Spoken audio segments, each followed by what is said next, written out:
Bad with this is how you do it. He said, shake it, baby. Ketchup. The job here is done.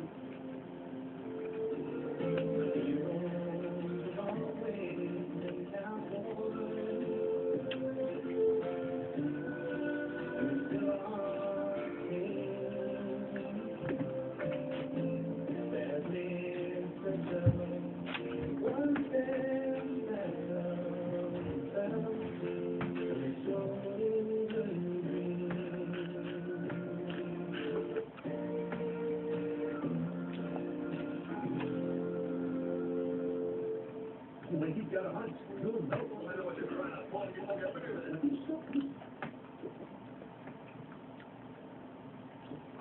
That was cool. You only need one thing.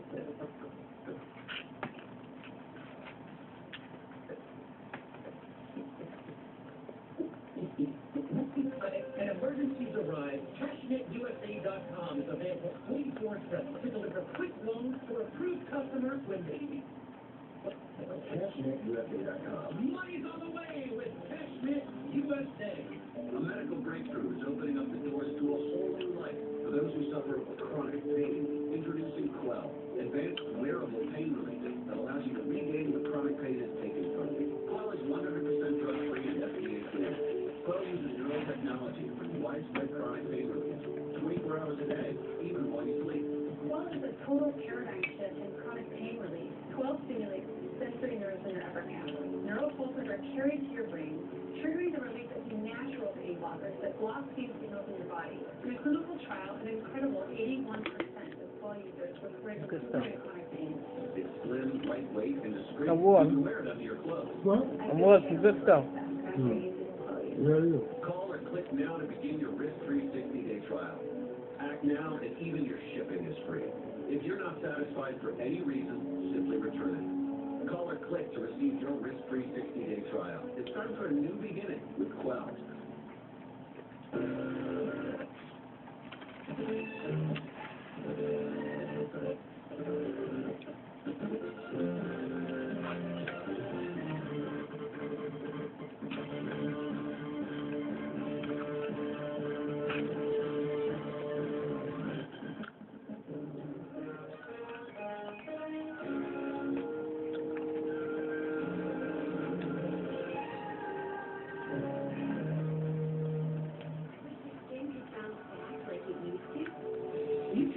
It amazes me right there. How commercial good and chicken mess up. Day after day with hydrating hyaluronic acid, which retains up to 1,000 times its weight in water. This refreshing water gel plumps skin cells with intense hydration and locks it in. For supple, hydrated skin that bounces back. Hydrogen. Asian ain't coming in today? I think I ordered that. They're closing. Mm.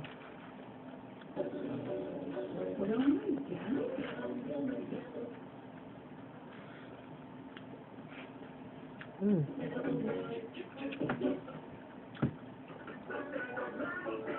What you doing?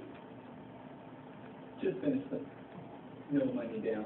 It's time to get down with no money down. To get special financing with limits. Big one, CBS News.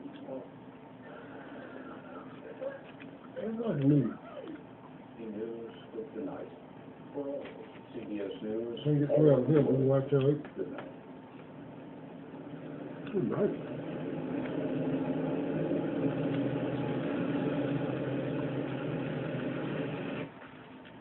Now, from your local news leader, Alabama News Network.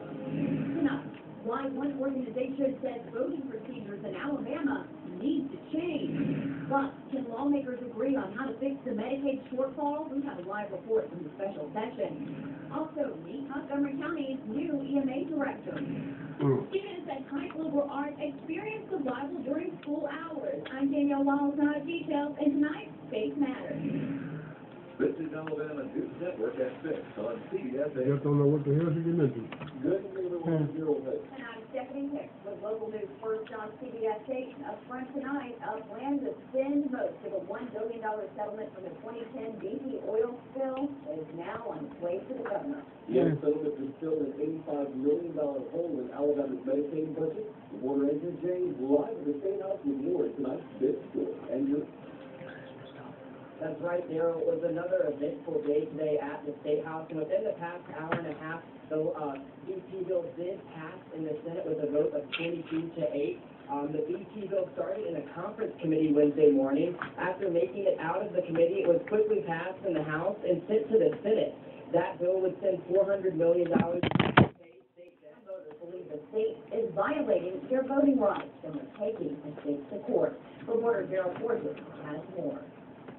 This is the final leg of the march over 51 years ago from the Selma to Montgomery, where people marched for freedom for the Voting Rights Act of 1965. But according to these court documents, the birthplace of the civil rights movement, the state of Alabama, is under fire from the Alabama NAACP and 4 Alabama state voters. The Lawyers Committee for Civil Rights under Law filed a lawsuit this morning claiming the state's method of electing Alabama's appellate judges violates the Voting Rights Act. The lawsuit claims the state uses an at-large method of voting instead of district voting to pick the judges. The lawsuit says that means African Americans do not have any type of representation in the court.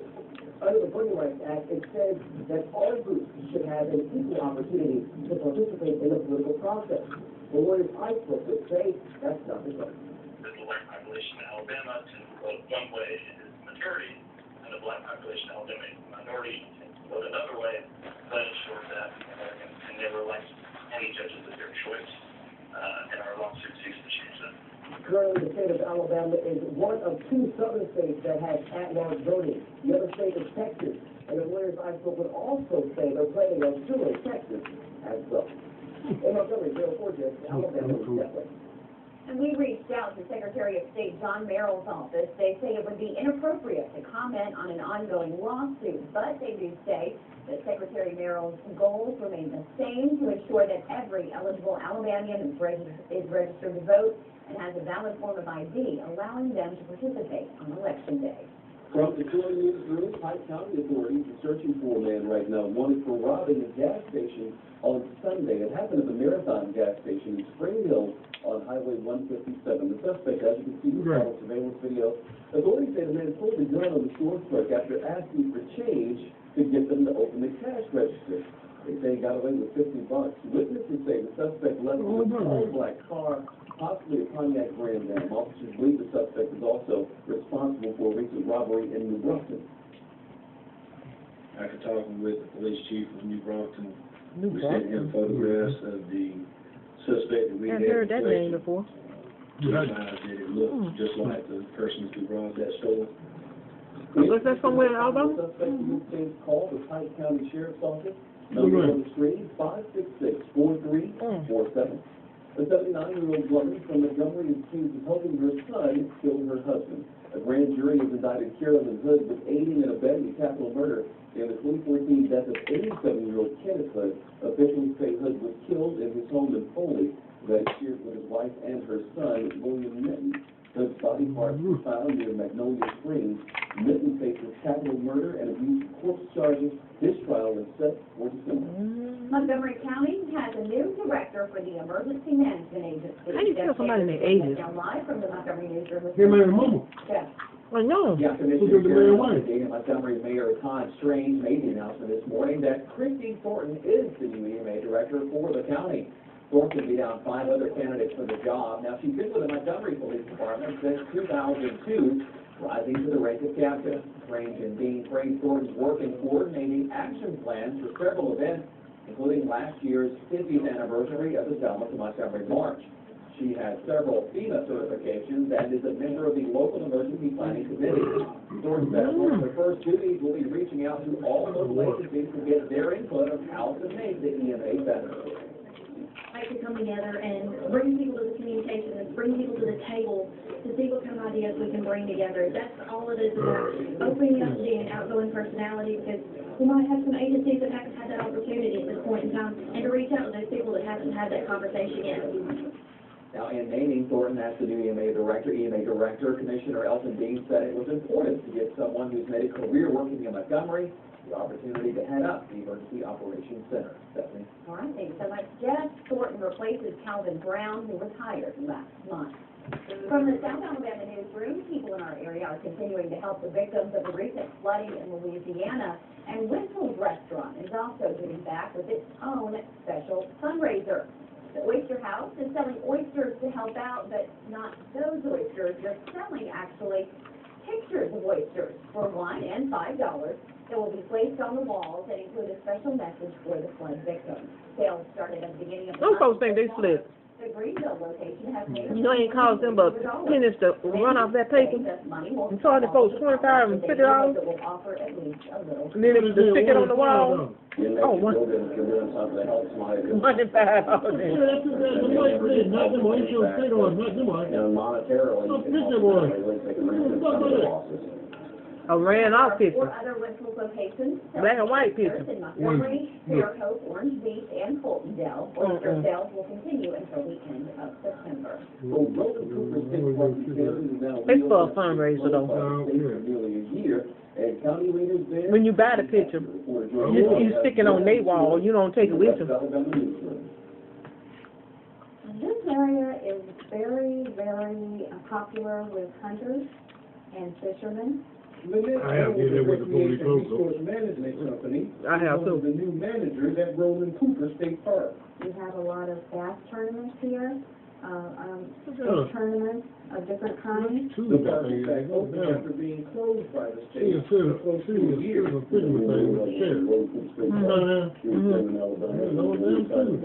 Community leaders say Wilcox County lost revenue. We can't go. Shut down. The type of over the last year has affected this community.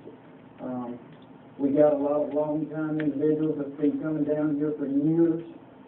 We hope to get back. Very tight dollars. It's so important to Wilcox County, so we're very excited to have it. I don't know where them people get that plane from. That's what I'm saying. I don't know where they get that plane from. Back where? The backwoods, where they from? and they were anxious to have us here. We're not worried about focusing on what's happened over the last year. We're excited that the state, the city, and the county, and the Corps of Engineers. You're a young man talking like that. From the Alabama Newsroom, I'm George McDonald, Alabama News Network. Looks peaceful too. Roland Cooper State Park is fully up and running. For information on It's amazing that we can live in the same city. Alabama News. What about the same city? Well, same state, and they sound like that. Tall order ahead in Tuscaloosa. That's later in sports. I know. And students at One Pike County School have the chance. We have that an accent also, but Other lessons more in this space matters coming up after the break. Late summer heat still getting us out there. 97 officially a daily feel today. All of us still in that 90-plus degree heat. I think it's going to sit around. Yeah, I never know. You told me Take a that. closer look at a chance for rain coming up. I really do it all day. I never know. Watching the Alabama News Network on mukbangeating. well, you know, this news is more exciting than the rest of the news, so they do a little bit extra, even with the heat. Oh, 12-1, do the line. Prepare to be amazed by stow-and-go seating. It stows, and you go. I believe they just tell the news too quick, mess up, and don't straighten it up. About time, Larry. Oh, man. The all-new Chrysler Pacifica, the only minivan in its class with available stow-and-go seating and storage. Right in the Fast Track Auto Care Center for complete professional car care front to back, inside and out. Fast Track uses quality products and awesome service to make your car shine. Get your oil change from Fast Track and get a free car wash. Fast Track Auto Care Center at Redmond Highway, Montgomery. With over 2,000 local agencies every day in Alabama, you can make a difference. Join the Haynes Ambulance team for a career that will put you at the forefront of saving lives. You mess up and you make them do their job. You trying to get them come over there. What happens? You won't do it. The reward is even greater. I'm Kurt Barrett with Haynes Emmerich, and we've been answering those calls for over 40 years. Call or log on today to join the Haynes team. They have so many more models here. Why didn't we come here first? How long has she had Togo? Oh, this is huge. Togo? Here are better options. Between you red not shopping at HH Grade first. Oh, this is what I want. Hang in there, buddy. Get all the options you want during HH Greg's Labor Day sale. Up to 35% off store-wide, plus 36 months special financing and free delivery, all with our low price guarantee. Appliances, electronics, furniture, HH Greg. I'm Stephanie Hicks. Alabama News Network is proud to present their second annual People Pink Women's Expo. Friday, September 30th, kicking off Breast Cancer Awareness Month. 100% of all ticket sales going straight to the Joy to Life Foundation. Over 90 vendors will pack the Montgomery Multiplex at Cranston Bowl for this day of events, activities, entertainment, and most importantly, fun. Go to alabamanews.net and click on the Pickle Pink banner for more information. You're watching Alabama News Network at 6 from your local news league with Daryl Hood and Stephanie Hicks, digital news anchor Elise Roberts, chief meteorologist Shane Butler, and sports director Vince Flynn. Alabama News Network is on CBS 8. Students at Pike Liberal Arts have a chance to experience the Bible during school hours. It's part of a Bible class administrators introduced the students. Reporter Danielle Wallace spoke to students and the teacher of the class on how this sets the school apart from others. She has more in tonight's Faith Matters. This Bible class has been around for quite some time at Pike Liberal Arts. Students and teachers say lessons learned could stick with students for a lifetime. Basically, what we're trying to do is just summarize the overarching story of Scripture. It's Zach Johnson's first year teaching Pike Liberal Arts Bible class. His first goal of the semester was to provide every student with a Bible. At the end of the year, that's theirs to keep, so they may have a dozen Bibles at home, or they may have never owned a Bible. Either way, when they walk out of this class, they will have one. Johnson says he strives to give students an interactive experience with group projects and discussion. And what school is this? And we got 45 minutes 5 days a week compared to 30 minutes twice a week. For students, it's 45 minutes so they can connect with their peers in a different way. We don't know what they're going through in life, and in this class, it's like we can talk about it, pray for them, they can learn more about God, get closer to Him. The underlying Christian values are here, and Ms. Baggett really wanted to put an emphasis on this Bible class. And students don't mind sharing their experience from class at home. My mom really likes to know what we're talking about, and she'll look through my Bible and see what we highlighted and ask what we highlighted. My dad, he's a pastor at the church in California. He thinks it's good that I'm in a Bible class too. Students say it's a class everyone at Pike News Dad, a pastor in California. To learn more about the Bible and about our God. In Troy, Danielle Wallace. That's Troy. Yeah. Is it a public school? Got to be on the news. And this is how you do it. What the school's doing now? Because it's on the news. Christian schools are known for Bible, so why would they even talk about it like that? What I'm saying, Really, I see this. it don't have to be a public school out on the news. We'll be talking about it all this week. What? Okay. What are you saying? I said that because it just say Christian school, it's not news. They be talking about the Bible. But if it's a public school, then it's news. Man, we can't do it on the news. And with that, we're going to call this a video. How about that? How about that, y'all?